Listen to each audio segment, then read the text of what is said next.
Radhe Radhe student, welcome to Pitama classes. बच्चों, पिछले video में हम लोगों ने ट्रिग्नोमेट्री के कुछ बेसिक पढ़े थे, कुछ फॉर्मूले पढ़े थे और कुछ ट्रिक्स पढ़ी थी। और मैंने आपको बताया था ये पढ़ने के बाद अगर आप ट्रिग्नोमेट्री चैप्टर से एमसीक्यू लगाते हैं बच्चों, किसी भी बुक से, आरएस, आरडी, एग्जाम्पलर, आपको प्रॉब्लम नहीं होगी, मैंने आपको बताया था। और पिछले वीडियो में हम लोगों ने बच्चों ये टॉपिक डिस्कस किए थे। आज हम लोग इसी पार्ट को आगे कंटिन्यू करेंगे। लेकिन इस वीडियो को, आज की क्लास को स्टार्ट करने से पहले हम लोग चाहते ये हैं कि एक बार ये सारे टॉपिक्स एक बार हम लोग रिवाइज कर लें बच्चों, शॉर्ट में रिवाइज कर लें, फिर चलते हैं हम लोग आज की वीडियो की ओर। क्या क्या बताया था मैंने बच्चों, याद बताइएगा। मैंने पहले बताया था आपको कि if you have one trigonometric ratio, from this we can find the 5 trigonometric ratio. मतलब कि अगर आपको किसी एक ट्रिग्नोमेट्रिक रेशियो की वैल्यू पता है तो इसकी हेल्प से बच्चों हम लोग क्या फाइंड कर सकते हैं? सर, हम लोग इसकी हेल्प से बाकी के 5 रेशियो फाइंड कर सकते हैं, कॉसेक, सेक, कॉट, टेन। किसकी हेल्प से बच्चों? क्या बताया था? Yes sir, right angle triangle. क्या बताया था बच्चों मैंने आपको? Right angle triangle. क्या आपको इसके लिए एक ट्राइंगल बनाना पड़ेगा 90, और एंगल कौन सा लेते हैं बच्चों? एक्यूट एंगल, जिसको एंगल ऑफ रेफरेंस भी कहते हैं। हमेशा हम लोग एक्यूट एंगल में वर्क करेंगे, जैसे मैंने इसको थीटा मार्क कर दिया। साइन थीटा क्या होता है? Sir, perpendicular upon hypo. तो ये बच्चों हो जाएगा 9, हाइपो कितनी हो जाएगी? 41। बेस कैसे आएगा? मैंने पिछले वीडियो में आपको ट्रिपलेट भी बताए थे, याद है ना स्टूडेंट? अगर आपने वीडियो नहीं देखा है तो उसको आप देख लीजिएगा। मैंने आपको कुछ ट्रिपलेट बताए थे, वो इंपॉर्टेंट ट्रिपलेट जिससे आपको कैलकुलेशन में आसानी हो जाएगी बच्चों। कितना आएगा बोलो यहाँ पर? 40। कितना आएगा बच्चों? 40। अब देखिए, आपको परपेंडिकुलर भी पता है, आपको बेस पता है, आपको हाइपो भी पता है। मतलब क्या सर? इससे हम लोग कोई भी रेशियो फाइंड कर सकते हैं। अगर आपको कॉसेक फाइंड करना है, आपको सेक फाइंड करना है, आपको कॉस फाइंड करना है, कॉस कितना होगा? 40/41। टैन कितना होगा? 9/41। मैंने पिछले वीडियो में आपको बताए थे रेसिप्रोकल रिलेशंस। क्या बच्चों? Reciprocal relations. रेसिप्रोकल में क्या होता है? जैसे साइन थीटा, ये किसका रेसिप्रोकल है? कॉसेक थीटा का। तो कॉसेक कितना हो जाएगा? सर, 41/9। ठीक है स्टूडेंट? तो ये बेसिक मैं आपको पिछले वीडियो में बता चुका हूं कि अगर आपके पास एक रेशियो है तो उससे बाकी के 5 रेशियोज फाइंड कर सकते हैं with the help of right angle triangle. Angle कौन से लेते हैं बच्चों? Acute angle. नेक्स्ट, मैंने आपको एक और बेसिक बताया था बच्चों कि अगर आपके पास, ये बच्चों बहुत इंपॉर्टेंट है, इससे एमसीक्यू 100% आएगा, नोट कर लीजिए। क्या? अगर आपके पास कोई ट्रिग्नोमेट्रिक रेशियो है और उसकी वैल्यू गिवन है तो आपको ये जरूर देखना है कि कहीं ऐसा तो नहीं है कि जो वैल्यू गिवन है ये इसकी टेबल में आ रही हो। मैंने आपको याद करिए, पिछले वीडियो में आपको ट्रिग्नोमेट्रिक टेबल भी याद कराई थी, टैन की याद कराई थी बच्चों। एक बार फिर से रिवाइज करिए। tan 0 0, tan 45 1, tan 90 not defined. 0 0 45 1 90 not defined. Confusion किस में होता है बच्चों? 30 और 60 में। tan 60 कितना होता है? √3, क्योंकि 60 30 से बड़ा होता है, और √3 किससे बड़ा होता है? 1/√3 से। तो tan 30 कितना हो गया? 1/√3। जैसे आपने देखा √3, आपको याद आ गया कि सर ये tan की टेबल में आता है। तो क्या करिए सर, इसकी वैल्यू पुट कर दीजिए। कितनी वैल्यू थी बच्चों इसकी? tan 60। अब आप कंपेयर कर देंगे तो आपका थीटा आ गया। अब आप इस वैल्यू को अपने क्वेश्चन में, अपने एमसीक्यू में कहीं भी यूज कर सकते हैं। ये बेसिक बताया था मैंने आपको। इन दोनों क्वेश्चन में बच्चों थोड़ा सा फर्क है। इस क्वेश्चन में क्या है? सर, ये वैल्यूज टेबल में नहीं है, तो इसके लिए क्या यूज किया मैंने? Triangle, right angle triangle. Sir, ये टेबल में है तो इसके हमने क्या यूज किया? Trigonometric table. इसको ध्यान रखिएगा, जब आप क्वेश्चन देखिएगा कि कहीं उस रेशियो के सामने ऐसी वैल्यू नहीं है जो उस टेबल में लाई करती है। अगर उस टेबल में है तो उससे आप थीटा फाइंड कर सकते हैं। ठीक है सर, आपने पिछले वीडियो में ट्रिग्नोमेट्रिक टेबल्स भी याद कराई थी। ठीक है सर, ये एक और बेसिक बताया था आपने कि अगर आपको सेक प्लस टैन पता है तो जो सेक प्लस टैन होता है बच्चों, किसका रेसिप्रोकल होता है? सेक माइनस टैन का। इसी बात को आप ऐसे भी कह सकते हो कि cosec theta plus cot theta. Sir, ये भी रेसिप्रोकल होगा। किसका बच्चों बोलो? सर, ये रेसिप्रोकल होगा cosec theta minus cot theta का। मतलब अगर ये 4 है तो कितना हो जाएगा? 1/4। सिमिलरली जैसे सेक प्लस टैन किसका रेसिप्रोकल है? सेक माइनस टैन का।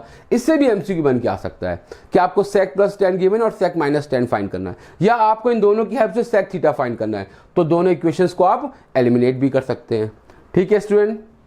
सर, ये कहां से आया? सर, ये आइडेंटिटी से आया, जो आज की वीडियो में हम लोग डिस्कस करेंगे। 6th, 6 मैंने बताया था आपको क्वेश्चन रहा कि tan थीटा कितना होता है साइन बाय कॉस, कॉट कितना होता है कॉस बाय साइन, और मैंने आपको इसकी एप्लीकेशन भी बताई थी कि इससे किस तरह का एमसीक्यू बनकर आएगा। ठीक है स्टूडेंट। 7th क्या है रेसिप्रोकल, बता चुका हूं आपको मैं। 8th क्या है sine 2 theta is not equal to, अगर आपके पास साइन 2 थीटा है, ये भी मैं आपको बता चुका हूं कि ये जो एंगल होता है ये इसके साथ होता है। मतलब अगर आपने इसको ऐसे कर दिया, अगर आपने इस बात को ऐसे लिखा कि sine theta is equal to 1/2, तो सर ये रॉन्ग हो जाएगा, क्योंकि जो 2 थीटा है ये इसका कंप्लीट एंगल है। साइन का इटसेल्फ कोई मतलब नहीं होता, एलोन कोई मतलब नहीं होता, अकेला इसका कोई मतलब नहीं है। इसको बच्चों पाप कहते हैं, ये होता है सिन। क्या होता है सिन। ये सारे बेसिक हम लोग पिछले वीडियो में डिस्कस कर चुके हैं। तो आज की वीडियो स्टार्ट करते हैं कि आज के टॉपिक कौन कौन से हैं। 8 तक हो गए बच्चों, आज हम लोग स्टार्ट करेंगे 9 से। देखिए आज की क्लास का पहला बेसिक, जहां पे आपको लगता है ये इंपॉर्टेंट है उसको नोट कर लीजिएगा। अगर आप नहीं नोट करते हैं तो मैंने इसको पीडीएफ में, जितना भी मैं क्लास में पढ़ा रहा हूं इसको मैंने पीडीएफ में दे रखा है, वहां से इसको आप देख सकते हैं। 9th बेसिक देखो बच्चों क्या है, कह रहा है tan theta plus cot theta is equal to 2। क्या फाइंड करना है सर, आपको फाइंड करना है tan cube theta plus cot cube theta. ये देखिए ये एमसीक्यू में आएगा, नीचे ऑप्शन बने होंगे 1 2 3 4। जो ऑप्शन 2 होगा, जहां पर 2 लिखा होगा, उस ऑप्शन को आप टिक कर देंगे। सर ये कैसे मालूम पड़ेगा किसका ऑप्शन 2 है। देखो बच्चों अगर आपको इसकी ट्रिक्स नहीं पता है तो आप क्या करोगे, सर इसमें आप क्यूबिंग कर दोगे। क्या कर दोगे, क्यूबिंग बोथ साइड। सर क्यों क्यूब कर रहे हैं, क्योंकि सर आपके आंसर में क्यूब आ रहा है और ये आपका टाइम ले लेगा। मैंने कल आपको बताया था कल के वीडियो में कि ट्रिग्नोमेट्री में टाइम मैनेजमेंट का बहुत रोल है। जितना आप टाइम बचाएंगे, आप जितना टाइम आप सेव करेंगे बच्चों, वो आपके लास्ट में काम आएगा। उसमें लास्ट मोमेंट में क्या कर सकते हैं, आप क्वेश्चन को फिर से रिवाइज कर सकते हैं। अगर टाइम नहीं बताया आपने और लास्ट में क्या किया आपने, हड़बड़ाहट की, तो उसके चक्कर में आपके एमसीक्यू रॉन्ग हो सकते हैं। तो टाइम सेव करिए। सर क्या ट्रिक है इसकी, देखो बच्चों tan theta plus cot theta, ध्यान दीजिएगा tan 45 कितना होता है सर 1, कॉट 45 भी कितना होगा 1। क्यों, क्योंकि tan कॉट का रेसिप्रोकल होता है। ये मैं आपको कल बता चुका हूं कि tan theta is equal to क्या होता है 1/cot थीटा। इसका मतलब tan theta plus cot theta, tan 45 1, cot 45 1, कितना आ गया बच्चों 2। इट मींस इस केस में थीटा कितना होगा 45 डिग्री, और आप ये कह सकते हो कि tan 45 इज इक्वल टू 1। ये आपको पता है। ये देखिए आप ये भी कह सकते हैं, इसका मतलब इस केस में जो tan थीटा होगा उसकी वैल्यू कितनी होगी 1। अब इसको शॉर्ट में करेंगे, ये सब कुछ नहीं करना। जैसे आपने देखा sir tan theta plus cot theta is equal to 2, sir ये तभी पॉसिबल है जब सर ने कहा था थीटा 45 होगा, क्योंकि 1 + 1 2 होता है। इसका tan थीटा कितना है 1, तो यहाँ पुट कर दो। 1 का क्यूब कितना होगा 1, सर कॉट भी 1 है, 1 का क्यूब कितना होगा 1, सर 2 इसका आंसर हो गया। तो इसकी ट्रिक क्या है बच्चों, नोट करो। अगर tan theta plus cot theta 2 है तो इसका मतलब tan थीटा की वैल्यू 1 होगी और cot थीटा की वैल्यू 1 होगी। रीजन आपसे एमसीक्यू में कोई नहीं पूछता। ठीक है स्टूडेंट, इसको नोट कर लीजिए। इसके बाद है 10th देखिए क्या है, 10th एमसीक्यू एनसीईआरटी में गिवन है, ध्यान से समझिएगा। बहुत इंपॉर्टेंट तो नहीं है और आसान भी बहुत है। मुझे इस टेबल को अगर ध्यान से देखो, साइन 0 कितना है 0, साइन 30 1/2, साइन 90 1। आप क्या देख रहे हैं, जैसे जैसे एंगल आगे की ओर बढ़ रहा है 0 30 45 60 90, जो साइन की वैल्यू बच्चों वो भी बढ़ती आ रही है। देख रहे हैं पहले 0 थी, फिर कितनी हो गई 1। इसका मतलब जैसे जैसे थीटा इंक्रीज होगा, इसको ऐसे नोट कर लीजिए कि जैसे जैसे थीटा की वैल्यू इंक्रीज होती है तो जो साइन थीटा है, साइन थीटा, इसकी वैल्यू भी क्या होगी बच्चों, इंक्रीज। ये याद रखिएगा। लेकिन इसका उल्टा भी है, जैसे जैसे थीटा इंक्रीज होगा जो कॉस थीटा है उसकी वैल्यू क्या होगी बच्चों, वो डिक्रीज होती है। इस पे बेस्ड क्वेश्चन, इस पे बेस्ड एमसीक्यू आ सकता है। ये देखिए कॉस, देखिए cos 0 1, cos 90 0, एंगल बढ़ता जा रहा है 0 30 45, 0 से कहां गया 90 तक, वैल्यू कहां गई है 1 से लेकर 0 तक। क्या समझ में आया हम लोग को कि साइन में जैसे जैसे थीटा इंक्रीज होगा साइन की वैल्यू क्या होगी, इंक्रीज होगी, और कॉस में जैसे जैसे थीटा इंक्रीज होगा कॉस की वैल्यू क्या होगी बच्चों, डिक्रीज होती है। ये आपका हो गया एमसीक्यू नंबर 10th। अब देखते हैं बच्चों MCQ नंबर 11th में क्या है। ये बहुत सिंपल MCQ है, आपको आता भी है, आप लोग को पता होगा। क्या पता है, देखिए आप सब जानते हैं कि trigonometry deals with right angle triangle with respect to acute angle. मैं मान लेता हूँ, इसको ले लेता हूँ मैं 8, इसको ले लेता हूँ 15। बताया था बच्चों मैंने आपको क्या ट्रिपलेट होता है, 8, 15 और 17। ये मैं आपको बता चुका हूँ। ट्रिपलेट याद कर लीजिए, बहुत काम आएंगे। अब उसने आपसे कहा find sine A and find sine C. आपको पता है कि जो एक्यूट एंगल आप रेशियो के साथ लेते हैं उसके सामने वाली साइड हमेशा क्या होती है बच्चों, बोलो, परपेंडिकुलर। ये 11th बेसिक है, नोट डाउन। क्या बच्चों कि ट्रिग्नोमेट्रिक रेशियो के साथ जो आप एक्यूट एंगल लेते हैं उसके सामने वाली साइड क्या होती है, परपेंडिकुलर, और एडजेसेंट साइड क्या होती है, बेस। ये सर होगा परपेंडिकुलर और ये क्या होगा, बेस। हाइपो में कभी कोई चेंज नहीं हो सकता क्योंकि हाइपो क्या होती है, लॉन्गेस्ट साइड। तो साइन ए निकालना है तो साइन ए में क्या हो जाएगा, अगर आपको साइन सी निकालना है फिर तो कोई दिक्कत नहीं, क्योंकि ये साइन सी है तो ये हो जाएगा परपेंडिकुलर और ये क्या हो जाएगा, हाइपो।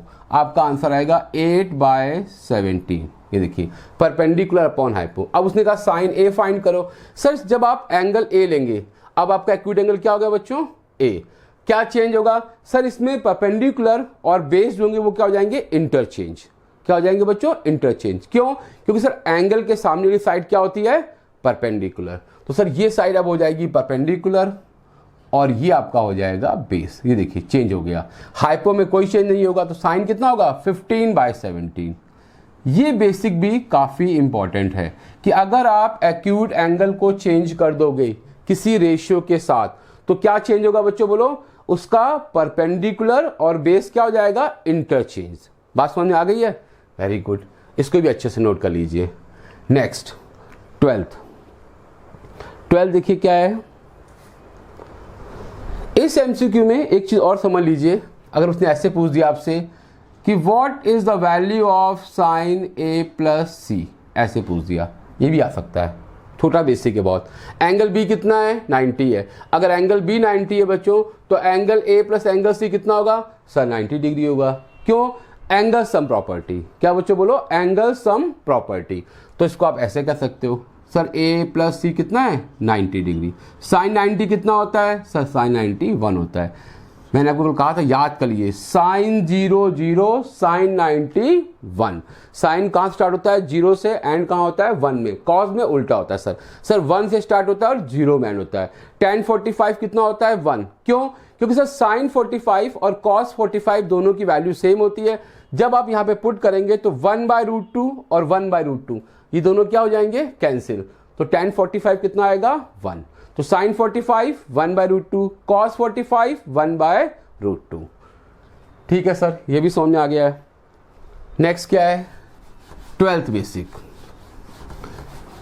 मैंने सारे बेसिक बच्चों PDF में दिए हुए हैं, वहां से आप देख सकते हैं। नेक्स्ट बेसिक है 12th। देखिए क्या है बच्चों, बढ़िया है, मतलब है तो बहुत सिंपल, लेकिन बहुत से बच्चे इसको रॉन्ग कर देते हैं। जैसे लिखा हुआ है sine theta is equal to 5/3 और यहाँ ऑप्शन लिखा हुआ है, एक ऑप्शन है 16/3, एक ऑप्शन है 8/3, एक ऑप्शन है 3 और एक ऑप्शन है नन। अब क्वेश्चन देखा, उसने कहा इसको सॉल्व करो। जो बच्चे समझदार होंगे, जिनको बेसिक आता होगा, वो जैसे इसको देखेंगे नन पे टिक कर देंगे, वो नन को इसको डार्क भी कर देंगे जाके। किसमें बच्चों, उस शीट में अपनी, ठीक है, ओमआर शीट में, इसको नन को। क्यों सर नन को क्यों टिक कर दिया, अगर आपको नहीं पता होगा तो आप ट्रायंगल बनाएंगे, अपना टाइम वेस्ट करेंगे, फिर लास्ट में कहेंगे सर पेपर बहुत लेंदी था, पेपर छूट गया, हमसे हो नहीं पाया, या लास्ट में हड़बड़ाहट में कुछ MCQ रॉन्ग भी कर देंगे। क्यों सर, देखिए साइन क्या है, 5/3। साइन क्या होता है बच्चों, सर साइन थीटा होता है परपेंडिकुलर अपॉन हाइपो। हाइपो 3 है, पी कितना है, 5। सर ये पॉसिबल नहीं है, अभी आपने कहा था hypo is the longest side. तो ऐसे MCQ भी आ सकते हैं बच्चों। तो ये बेसिक भी पता होना चाहिए आपको, कि ये चीज पता होनी चाहिए। PBPHHB, पाकिस्तान भूखा प्यासा, हिंदुस्तान हरा भरा, ये भी चीज़ आपको पता होनी चाहिए, इसका भी यूज़ और इसके बेसिस पे क्वेश्चन आएगा MCQ का 100%। नेक्स्ट, अब हम लोग देखते हैं लास्ट बेसिक। ये आज की क्लास का लास्ट बेसिक है। क्या टॉपिक है सर? Trigonometric identity. कुछ बच्चों को बड़ा कंफ्यूजन होता है कि सर ट्रिग्नोमेट्रिक आइडेंटिटी से MCQ कैसे बन के आएगा? सर इसमें तो बड़े क्वेश्चन आते हैं, 3 मार्क्स के आते हैं, प्रूविंग बेस्ड क्वेश्चन होते हैं। देखो बच्चों, मैं आपको बताता हूं किस तरह से MCQ से बन के आ सकता है। सबसे पहले क्या करिए, आप तीनों आइडेंटिटी को लर्न कर लो बच्चों। ये आइडेंटिटी किस फॉर्म में होती है? स्क्वायर की फॉर्म में। पहले क्या है? Sine square plus cos square 1, sec square minus tan square is equal to 1 और cosec square minus cot square is equal to 1। इसको तो आप याद कर सकते हैं। लास्ट वाले में CC होता है, पहले वाले में साइन कॉस, दूसरे वाले में क्या है? सेक और टेन है। अभी आपको मैंने MCQ बताया था, आपको एक बेसिक बताया था आपको कि अगर आपके पास सेक प्लस टेन थीटा है, देखिए अगर हम इसको फैक्टराइज कर दें, देखना बच्चों, a square minus b square, तो हो जाएगा सेक प्लस टेन थीटा और मल्टीप्लाई में क्या होगा बच्चों? बोलो, sec theta minus tan theta. ये देखिए a square minus b square, a plus b a minus b किसके इक्वल है? 1 के। बेसिक मैंने क्या बताया था कि अगर आपको सेक प्लस टेन पता है तो किसका रेसिप्रोकल होता है? 1 अपॉन सेक माइनस टेन। देखिए इसी से बनकर आया ये इसका यूज है।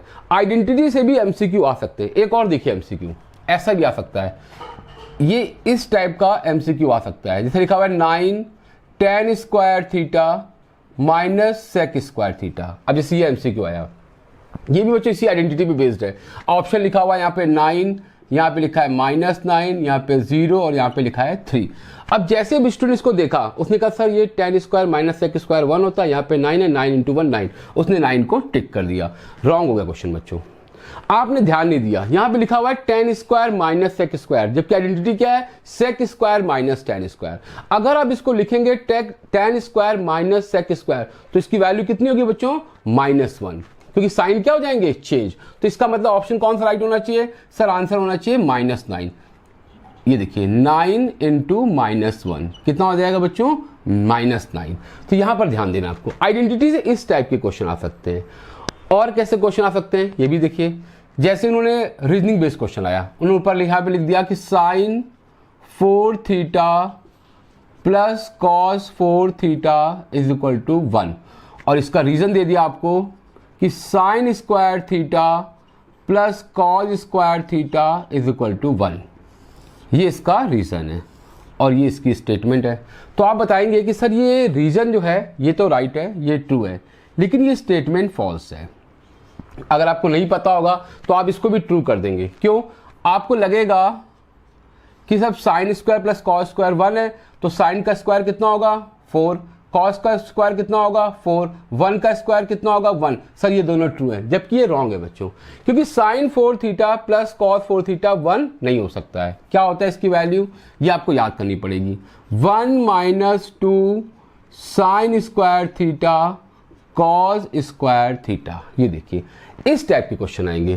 कुछ ऐसे क्वेश्चन भी आ सकते हैं बच्चों जिसमें प्रूविंग में गिवन है और आपको उसका प्रूफ गिवन है। जैसे क्वेश्चन है NCERT में 1 + 10 + सेक और ब्रैकेट में 1 + कॉट माइनस कॉसेक, उसका आंसर 2 गिवन है। तो वो क्या करेंगे? आपको यहाँ पे लिख देंगे कि 1 + tan थीटा + सेक थीटा और सेकेंड ब्रैकेट में लिख देंगे 1 + cot theta minus cosec theta. नीचे ऑप्शन लिखा होगा 1 2 3 4। आपको इसको लर्न होना चाहिए, आपको पता होना चाहिए इसकी वैल्यू कितनी है? 2। आपने 2 को टिक कर दिया। वहां पे आपको इसको सॉल्व नहीं करना है, डायरेक्ट भी एग्जामिनर आपसे पूछ सकता है। तो ये बेसिक भी आपको क्लियर करने पड़ेंगे। ये बच्चों बेसिक क्लियर करने के बाद अब आप क्या करेंगे? अगर आप MCQ प्रैक्टिस करते हैं किसी बुक से करेंगे बच्चों, आपका कोई MCQ नहीं फंसेगा। क्या करेगा? इस PDF को डाउनलोड कर लीजिएगा और किसी रजिस्टर में सारे बेसिक लिख लीजिएगा अपने आप और उसको अच्छे से रिवाइज कर लीजिएगा। फिर आप किसी बुक से MCQ लगाइए, आप देखोगे आप सर ने सही कहा था, अब हमारा कोई भी MCQ नहीं फंस रहा है। इसी तरीके से बच्चों हम लोग एक और चैप्टर लेके आएंगे। कौन सा? अगला टॉपिक कौन सा है? Area related to circles. पहले उसके भी बेसिक बताएंगे, उसके बाद क्या कराएंगे? MCQ। नेक्स्ट वीडियो में हम लोग क्या करेंगे? अब हम लोग पढ़ेंगे ट्रिग्नोमेट्री के MCQ, वो MCQ जिसके टॉपिक हम लोगों ने दोनों वीडियो में डिस्कस किए हैं। क्या करना है आपको? अगर आपको लगता है कि ये वीडियो आपके लिए हेल्पफुल है और ये दूसरे बच्चों के लिए भी हेल्पफुल है, तो क्या करो बच्चों, इस वीडियो को अपने फ्रेंड्स को शेयर करो, उनसे बताओ कि ये वो टॉपिक है जिससे MCQ बनते हैं। ठीक है स्टूडेंट, राधे राधे।